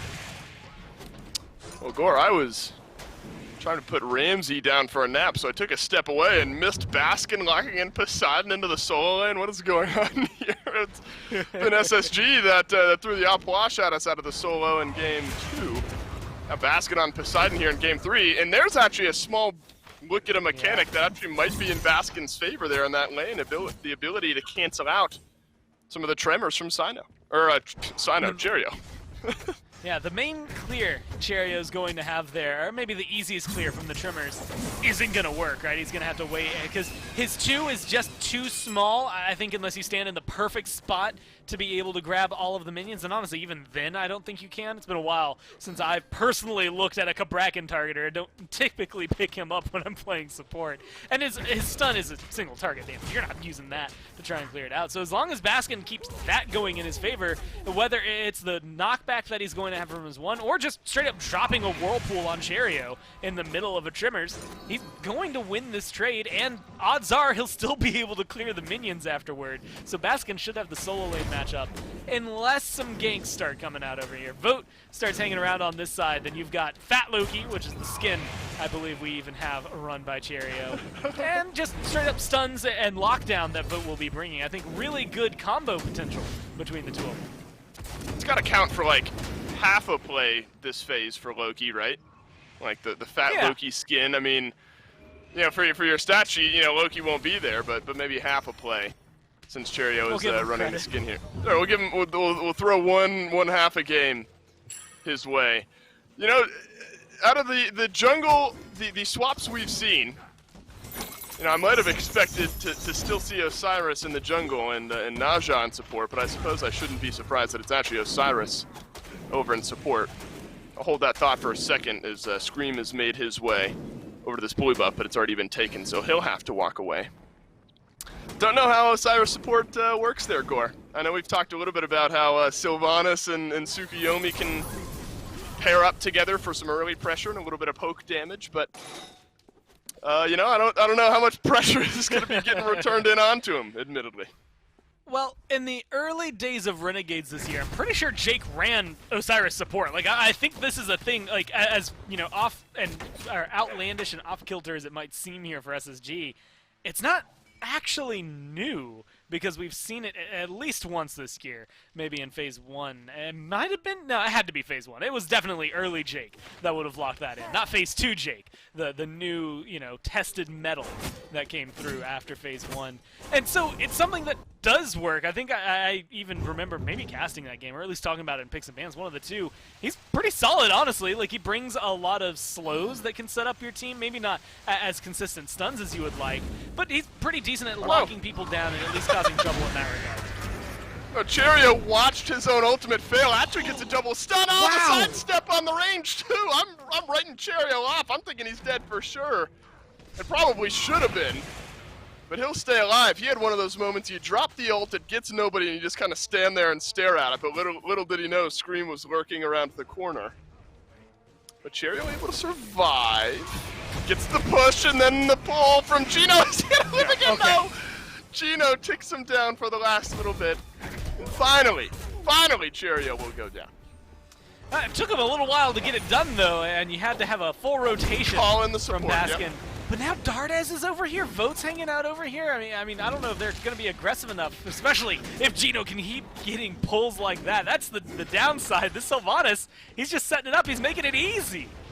Gore, it's the same thing, but I guess opposite sides of the map vertically. I mean, it's still solo lane that's being looked at here by eUnited pretty consistently. Scream effectively did not leave. Now you're bringing Gino into the mix as well. Unfortunately, Gino does not have enough mana to work back into this fight. Scream does have his ult, so Vote won't be able to start off another fantastic game on the jungle just yet, and Scream will survive once more and make himself out safely. It's got to be an ego blow, I think, for Vote. You go 10-0 in game 1, and then you kind of get obliterated there in game 2.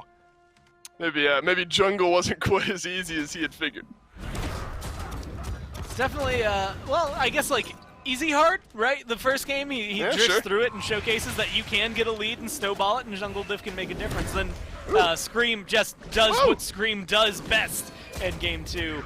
Now we'll have to see if Scream can keep that up. The Kraken a little wide here. Cherio can live through this one. And I even thought he wanted to get aggressive there. Dardas was around, Vote's around. They might still look for a fight. Yeah, and maybe Cherio's done enough damage to help get a kill here onto Scream. Dardas right around the corner, and Dardas will indeed get the kill. Now the walls work for Cherio. Send Baskin around the corner, and Cherio's picked up one. I was baffled a moment ago that he turned around and started to tremors while Baskin still had Kraken, and he was at like half HP. I'm wondering what in the world he's thinking. But it's the long con. He baited eUnited into staying just a little bit too long, and SSG, they pulled ahead in the kill department. And you know what? They're happy with it. I think overall the biggest, downside is now they've been spending so much time and attention over there on the right side of the map. It might be Nika that's suffering. And you know, we talked a lot, like Vote had a really good game 1. Nika was also impossibly stellar there on the ROM in game number 1. It's something I didn't fully expect. Like, I thought he would look good. I didn't expect him to be, what, I think it was like 10-1 when he ended. Ridiculous, I mean, it was very solid against Snoopy. And so maybe he's losing out some of that pressure. I think eUnited, like, even though, you know, it's kind of memey, I think they're adapting pretty well to what SSG are throwing at him with the role swaps, and they're controlling these big factors. Oh, Nika, you still take damage, my friend, through the airstrike. He'll go down, obviously laughs that one off a little bit, so now Snoopy can build off a small lead over there in the duo lane. Hurrywin transforms into the Tsukiyomi. He'll close the gap onto Dardas, and eUnited have picked up another kill. Rapper shoots off the ultimate, but not much damage was charged up there. More killing to be done. This time, Vote has a double and stays alive. Baskin, though, returns the favor over here by the FG. Vote thankful for some of the small bit of sustain that Naja has. He stays alive and turns around some kills over in duo. I'm really excited, and hopefully we get a clip of that one to see what happened over there. Good walls from Cherio. There's nothing to follow up with. He has no mana and no one's around. But at least you showcase that you have some good ults in you, even under pressure. eUnited are keeping this tied up. I'm very surprised, I think, with Vote being able to turn that around. Now 2-0-2.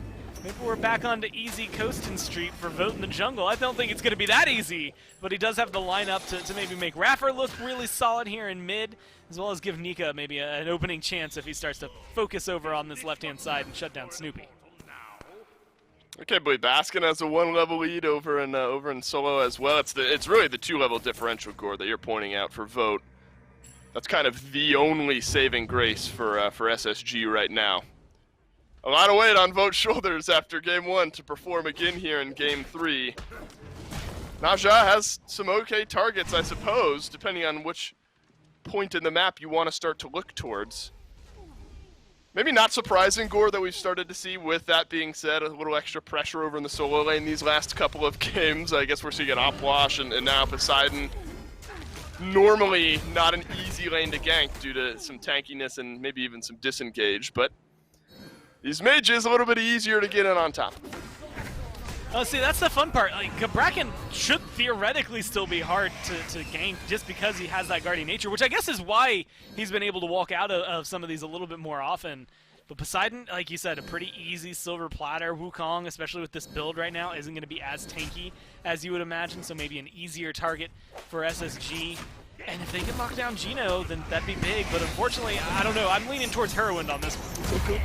Gino gets the double ult here, but then eats the Windfire wheels on the back end. Here comes Hurrywin, once again transforms. But it's the real Tsukiyomi that'll find the last bit of damage this time. Scream dives underneath the tier 1 tower. Looking for Dardas here, who's been locked on, and another piercing moonlight. This time Snoopy is the one who uses it, and he'll get a kill yet again. Over onto Dardas this time. Now Cherio, at the last-ditch effort, rotates over from solo. Could have walls himself in there. Gino wants to keep things going here, and it looks like for the time being, the last couple surviving members of SSG will remain in the land of the living. Same thing for eUnited. They keep all 5 members standing throughout that one. They get themselves those 3 kills. Heroin showcases, I think, where he's going to be transporting, and I'm kind of scared of 2 Tsukiyomis, not necessarily just because of the damage output they're going to have, but those ults, the lockdown, the tracing, the capabilities of just sticking to people. We already saw it chase Nika through the airstrike, and when you have that kind of just ability to stick to someone, still dealing that damage, it can end up turning around and kind of being detrimental to you. The damage could maybe fly back a little faster than you expect, but so far in these positions, it's just been good kind of dual team lockdown between Snoopy and Heroin. They could isolate a single target and take them from 100 to 0 just with their ults. Poor Gino gets sort of walked at by SSG. You gotta be extra careful on a Sylvanas. Not much to say about it. If Space Station are just gonna be able to walk in at you. Rapper charging up Final Judgment here. Does not hit it. Neither will Hurrywind on his backpedaling damage there. So now the Morrigan will make her way on back to base. I mean, we've seen some decent walls here, Gore, out of Cherio, and actually now we can get a small look at some of the damage that he's able to do over to Baskin. So maybe some of those walls in these close quarters jungle fights can give the role swapped SSG a small edge. And some of the eUnited targets. Darda's very low here. Piercing Moonlight flips on through, and Snoopy will get the final tick of damage. Rapper has to walk on away, uses his beads, but he can't beads out damage. Double kill now for Snoopy, looking for a little bit more, but the airstrike from Nika will protect the Jingwei for the time being. And now, Gore, it saddens me to say, but it seems like the natural rolls is just starting to win the day here. It's a 3,000 gold lead, 12.5 minutes in. Well, the good news is that SSG keep everything hidden. I sincerely doubt in the playoffs we're going to see the lineup look a lot like this. And so I know, you know, the 13th through the 15th year, they'll be safer overall.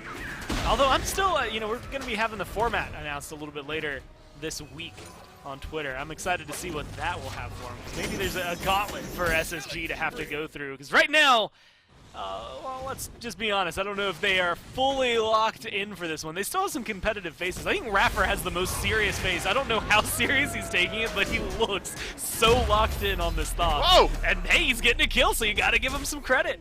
Yeah, it pays off this time to be a little extra serious. Dardes adds one as well. All right, SSG not totally out of it just yet. Though the gold lead, since I brought it up, has grown by 1,000 as the eUnited take the Gold Fury over for themselves. Little extra healing out of the build now for Baskin over in the solo lane. Unfortunately, Scream does not have that same sustain. So Cherio will pick up another kill here. Gore, a couple kills starting to swing back towards SSG. There's new life breathed into this game all of a sudden. I say with heavy sarcasm, but SSG at least still showing that there's some wind left in the sails. Well, maybe that 17-minute win gave me a different idea of what we were going to see. Yeah. It seems like SSG, like you said, are keeping themselves alive in this one. I mean, at this time last game, we were trying to figure out how SSG stayed alive in the game. Now, I mean, they're only down 2 towers. It's really not the end of the world. 2,000 gold, they can make that up right here. Baskin stays alive. Look at the lifesteal, keeping him in it. And look at all of the kills Baskin nearly just turned around. eUnited now a chance to capitalize on what Baskin set up for them. Hurrywin juggles the aggro on back. You have delayed out the backs. Raffer gets ulted down by Gino. Scream. Somersault Cloud to close the gap, but immediately stunned out by Vote. It's a solo mission from Gino. He's all on his own here, but he doesn't have the damage just yet onto Raffer. Hits the root onto Dardes, leaves him for the rest of his team. And now it's Hurrywind, I believe, that's transformed over into that Poseidon. Snoopy makes his way. This has got to be an easy couple kills for him. At least gets one onto Cherio. Dardes will have to walk. What I was thinking was right back into United, but now they've turned their eyes over towards Vote. So the route out here may be made a little bit easier for this Osiris. I don't know the last bit of damage he's taken. Oh, sidesteps that. Hurrywind will end up picking up. He might even get a kill here. The kill he has here. No mana. I say he has nothing. No way. Hurrywind does end up getting it. We've now seen a couple of chases go about that long, and luckily for United, they finish off the kill this time. I don't know, man. What's going on? It's 22 kills in 15.5 minutes here. The pressure is always going. Good pull from Gino. Just keep him looking for you. This Sylvanas has been, it's one of those things so far, I think outside of now this set, it's been a lot of focus, I think Inbound, maybe the only other person who has played the Sylvanas. I can pull it up and find out, but it's impressive to see that he's coming out now, of all times, right? It feels like he really hasn't had a lot of prowess. He's good at healing, he's got good setup, he's just not as aggressive as some of the others we've seen. And so maybe there's a little shakedown for him. And yeah, out of 5 games played before today, he's lost, 4 of them, I'm counting. So not necessarily a really good track record to go forward with. But I don't know. I personally still love Sylvanas. I think he has a lot of room to work with. I think at the pro level, though, he's just easily punished, similar to some of the others in his category, which are to say the immobiles, right? The Apwashes, the Anubises that we've gotten to see, in the mages. I think Sylvanas here is another showcase of it, where it's just, you don't move very fast, so your rotations aren't necessarily always on top, and if you're not hitting those plugs, you don't have a lot. Hurrywind, he's transformed, ulted onto Vote, but immediately Windfire Wheels under the tier 1 tower. Oh, massive launch from Gino! That's something to get hype about. Except there was nobody there from eUnited to capitalize, and another couple of kills go back towards SSG, and the 4K gold lead now shrinks down to a 2K gold lead, so things suddenly actually starting to feel a bit throwy here. Gore, what is that? What's that command in chat? I forget which one it is. Hail Mary. I think it's a football term, but yeah, right, exclamation point Hail Mary. Maybe starting to get some of those vibes here, unless... No, now it's going to be flooded. Yeah, now it's going to get worse. Look at this, though. Good luck the having a counter dive conversation. from Vote has been so good. Baskin gets the kill from Dardes. Raffer stays alive from range, picks up a kill here onto Baskin yet again. Things actually, I'm memeing this entire time, actually somewhat interesting now as SSG can turn around some kills. Yeah, even overall in the kills, even though they were down by a pretty heavy deficit earlier. You had mentioned the 4K gold lead, now 2K. Maybe able to turn that around with a glimpse of a Pyromancer, maybe a Primal Fury here. Although, look at Gino, Blink available. He could go in and cause some trouble for SSG here. He's totally going to get it. Calling it. Never mind. I was going to say now, but I didn't finish my statement. That's not a binding statement. I did not finalize my sentence there, so my call is not final. Gino not only did not steal the Fury, but he walked in and actually pays his life for it. 1, 3, and 4. My poor man looks like his camera even disconnected. Definitely what happened there. Small DC on the back end for sure. Obviously kidding. But SSG, they find that opening core, and what was a 4K that became a 2K has now become a 0K gold lead for eUnited. This was feeling memey, but suddenly the race is on to see who can get over that finish line. I think Vote, jokes aside, has had a fantastic game here. So much counter dive beneath these towers. The moment somebody from eUnited goes in, Vote's right there waiting.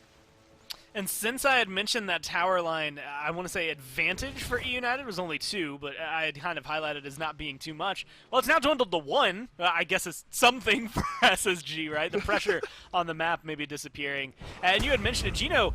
I'm concerned. I believe he has to be in witness protection because his camera's been doing that the whole set. I think there was a point earlier he died, and it was at that moment it first disappeared. And I was like, man, you ever got killed so hard you got sent to the Shadow Realm? And, in real life though, you didn't just start watching through the black and white of the death screen. In real life, everything changed for him.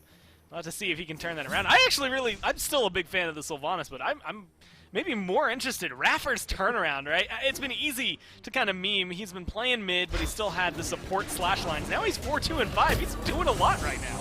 SSG seems so dead set on diving this tier 1 tower, and it has not worked out. It has not worked, or eUnited rather, have been so dead set, and SSG have been able to delay all of that dive. Now there's a Kraken from Baskin. No kill there. Cherio just needs to turn around and he'll get a kill onto Gino, but instead he's looking towards Hurrywind. Way in the back line is Snoopy. Snoopy does take one with him. It's Raffer, so pretty good target there. Cherio walls in Gino. Well timed. SSG making an even 1-for-1 trade as eUnited retreating beneath their tier 1 tower for the first time. That's a good fight from SSG, just through and through. Look, it's only 100 gold, but it's a lead nonetheless. Maybe not even a full 100. That's going in their favor. And they get the lockdown onto screen. They force his beads. The slows are still going to be there. Dave, this is the turnaround. You had memed it. But maybe this is the true Hail Mary. Maybe the throw is coming in from eUnited. They get Raffer for all of that, and I had just highlighted his slash line, but Baskin's going to fall. It's going to take a little bit, but he's going to fall. I don't know, the control, the tides, they seem to be shifting right before our eyes. They sure do. What SSG look to do with this lead now, maybe take that advantage underneath the Tier 1 tower, finally know what eUnited to deal with. And Gore, right before that fight broke out, I think it's probably a good thing to kind of notice here in this game, where if we want to toss some real analytics into what has been a weird but fun set to say the least, eUnited have seriously looked for this Tier 1 tower dive in mid lane like 4 times in a row. And just now is kind of the first time, I think, that it's somewhat worked out, but SSG have done such a good job in keeping Raffer alive and dispelling a lot of that offense from eUnited.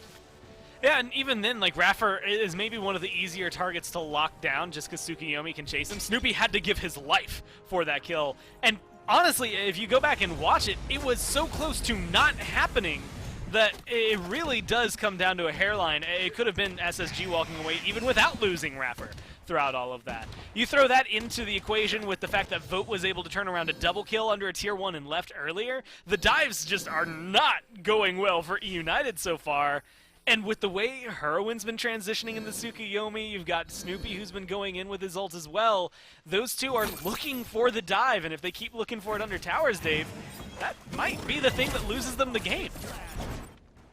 Wasn't sure if one of those piercing moonlights had connected onto Vote.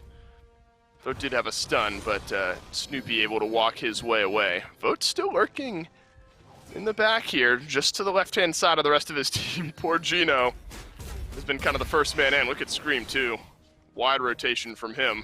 Kind of flipped sides on the map in a weird way here. Scream is just lurking through the jungle of SSG, realizing that nobody really in range to check, with Vote showing his whereabouts over by this red buff. Not much to fight over, Gore, though. Fury spawning in just a moment. It'll be an Oni. It's maybe the next big team fight we'll see. Looks like these two have slowed the pace down. Again, we were looking at the end of the game already, what, 5 minutes ago. Yeah, we're in picks and bends. Now they're fighting for the Oni Fury. It's pretty low. eUnited might grab this, but SSG wants the steal. No one's going to be in position to get it, though. Dardas is looking for a fight. Oh, another good set of walls from Cherio. He keeps doing it. He keeps getting away with it. Now piercing Moonlight on through from Hurrywin, but the walls are still there. He can't escape this time. Nico with another.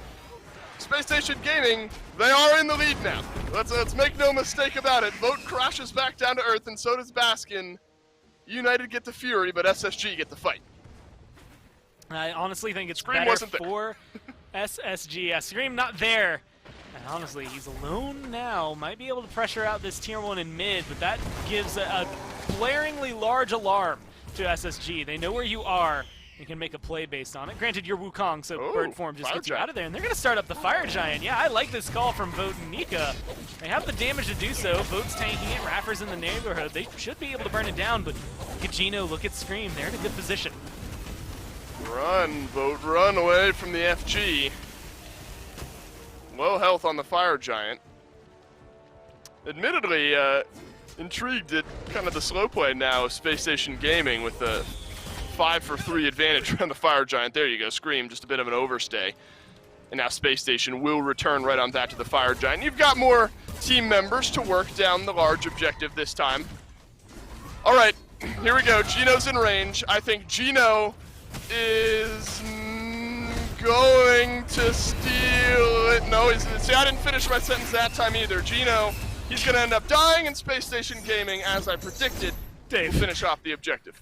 You were in the perfect position to say Gino's going to steal it, not, and just set yourself up like so easily to make sure you had the counter. And instead, you did the wavy, you didn't fully commit. I don't know, though, SSG, now in a good position. They might be able to come through and, well, at least continue and solidify themselves a gold lead. 3 towers left. They've opened up a Phoenix. 2 towers left on their side of the map. I mean, we have ourselves some Smite here. This is still even as far as things are concerned. 5k gold. We've already seen a team come back from that kind of deficit. It's going to take something monumental for SSG to maybe get rid of something like that, but United aren't out of it just yet. I think we gotta show some love to Cherio as well for the turnaround that Space Station has had. Early on, he was kind of getting bullied in lane. And it's something I think we have mentioned, but those jungle fight walls that weren't really connecting in the early when he was just getting ganked a little bit have really started paying off for the Space Station squad. It's just made the damage and the dive just that much more confirmable. So Fat Loki definitely doing his job here for Cherio. Hey, if he can keep up this amount of pressure, 5-3 and 9, I'll take it every single time. 6-2 and 11 there for Vote as well. Another good game in the jungle. Though, aren't quite running away with it the way you would expect. Tier 2 for Tier 2 here is going to be the trade. Each team now with one tower left standing. All three Phoenixes going Scream. Getting aggressive. I mean, you've got minions, but this might even be risky no matter what. I was hoping Vote would collapse here. Chase is on. Go Vote up to the skies. Scream will get the kill, and now Vote has picked up another. This time onto Scream, who was, I guess, working some minions in on the right side Phoenix there. Gino attempting the pull, but now there's no Scream. For the 7th time this game, United without their jungler, and Space Station Gaming still 5 members strong with the Fire Giant buff, maybe looking for a base siege of their own. Well, they knock down that Tier 2. Again, they have the gold lead, kill lead, and right now the numbers advantage. I mean, Scream's gone for 30 seconds, being caught out so early, even with Vote as far away as he is. He'll be back in this fight before we see Scream. And so it's just the engage, and Dardas is going to go in, look for the tethers. Got a few of them, and then there's some decent walls again from Cherio on the backline. Baskin absolutely deleted. You could probably say the same for Snoopy here. Nika has turned around to kill. Piercing Moonlight will not. A double kill for Nika. Space Station Gaming, roll swaps and all. They're going to work their way in to the eUnited base. And what a way for the regular season of Phase 7 to maybe come to a close. I'll pause, see if Hurrywan can get something done. He's transformed. Space Station Gaming actually considering leaving here, but they'll think twice. Turn back their eyes towards the Titan. Scream coming alive at the right time, but I don't think he's alive enough. Space Station Gaming will take down the Titan. They will take down eUnited. And Phase 7, or Phase 2 of Season 7 will come to a close. And SSG get a 2-0. So, you know what? When you look at the end of the day where their standings are, everything stays the same for them, right? Like, they're right where they need to be. I think if eUnited win that one, you get that interesting technically tie between them and Renegades, at least score-wise. Renegades have the head-to-head, so Right. they'd always have been 6th place. But, you know, at least giving us some spice on the final set. Either way, I like the roll swaps. It's an interesting look for SSG. But I'll be honest, Dave, I think I prefer the normal from them a little more. Yeah, agreed. I think SSG fans will as well. But this one's a fun one to watch, nonetheless. Some fun picks, some fun roll swaps, fun way to end out this phase in the SPL. We'll take a break, and then the guys on the desk will break it down.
Does he even know me?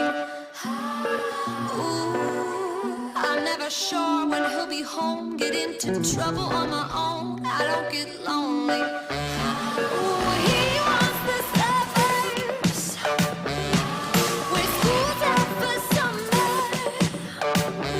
Yeah, we live by his mother. I keep my drugs in the cupboard 'cause I'm only sweet when I'm high. I'm only sweet when I'm high. I'm only sweet when I'm high.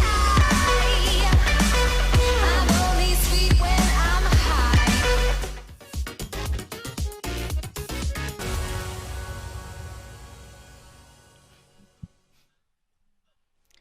Well, SSG may have tumbled in Game 2 with the Opwash dragging them down, but they did not let that carry over into Game 3.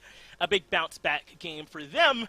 And here they are finding the win, our final set of the regular season here for the SPL. And Mifflin, we ought to talk a little bit about how this happened here for the boys, because they brought in still a bit of weird picks, right? We don't see a whole lot of Naja anymore. Kabrakan over there, the solo lane too. A lot was different here, but they were able to make it work.